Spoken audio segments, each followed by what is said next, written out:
नमस्कार, स्पृहाज रेसिपीमध्ये आपलं स्वागत आहे। तर आज आहे कृष्ण जन्माष्टमी। तर आपण कृष्णासाठी छान असा साधा सोपा भोग बनवणार आहोत। तर बघा, श्रीकृष्णासाठी आपण जो भोग लावतो, जे प्रसाद बनवतो, तर त्यासाठी आमच्याकडे हे पोहे घेतले जातात। मी हे ते अर्धी वाटी पोहे भिजवून घेतलेले आहे। थोडेसे डाळिंबाचे दाणे घेतलेले आहे। हरभरा डाळ ही भिजवलेली आहे। तुम्ही आपले जे डाळ मिळतात भाजलेल्या त्याही घेऊ शकता। इथे मी मुरमुरे घेतलेले आहे साळीचे। थोडीशी काकडी घेतलेली आहे। या दिवशी काकडीला खूप महत्त्व दिलं जातं। काही ठिकाणी तर काकडीतूनच श्रीकृष्णांचा जन्म केला जातो आणि मग पाळणा हलवला जातो। त्यानंतर मी इथे हे दही घेतलेलं आहे साखर मिक्स करून। तर बघा आता याची प्रोसेस कशी करायची आहे आपल्याला।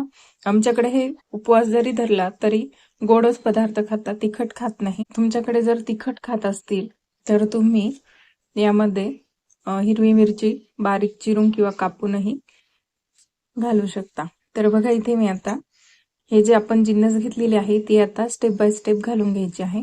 तर आता इथे मी ही काकडी घालून घेतलेली आहे, जेणेकरून हे पोहे अजून छान सॉफ्ट होतील। आणि ह्या साळीच्या लाह्या मिक्स करत आहे। हे छान एकसारखं आपल्याला मिक्स करून घ्यायचं आहे आधी।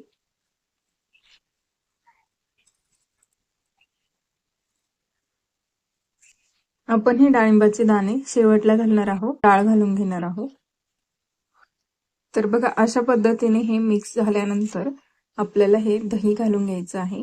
डाळिंब आपण आधी न घालण्याचं कारण एकच की त्याचे जे हे दाणे असतात तर ते आपण हे चमच्याने जेव्हा मिक्स करतो तर तेव्हा ते फुटले जातात आणि त्याची चव नंतर चांगली लागत नाही, म्हणून आपण हे वरूनच घालणार आहोत। तर दही बघा आता हे छान सगळीकडून एकसारखं मिक्स करून घ्यायचं। डाळिंब घालून घेणार आहोत। तुम्ही तुमच्या आवडीनुसार हे कमी जास्त करू शकता। किती छान आपला हा प्रसाद बनवून तयार आहे। तर काही जण हे दहीहंडीमध्येही टाकतात। तर आमच्याकडे हे पाळणा झाल्यानंतर एक प्रसाद म्हणून हा वाटतात आणि यावरच उपवास सोडतात। तर बघा, तुम्हाला आवडला असल्यास नक्की ट्राय करून बघा। तुम्हाला प्रसादाची ही रेसिपी आवडली असल्यास नक्की ट्राय करून बघा, अगदी झटपट होणारी आहे। सगळ्यांना श्रीकृष्ण जन्माष्टमीच्या हार्दिक शुभेच्छा। तर बघा, अशाच नवनवीन रेसिपीजसाठी स्पृहाज रेसिपीला लाईक, कमेंट आणि शेअर नक्की करा। भेटूया पुढच्या रेसिपीमध्ये, तोपर्यंत बाय।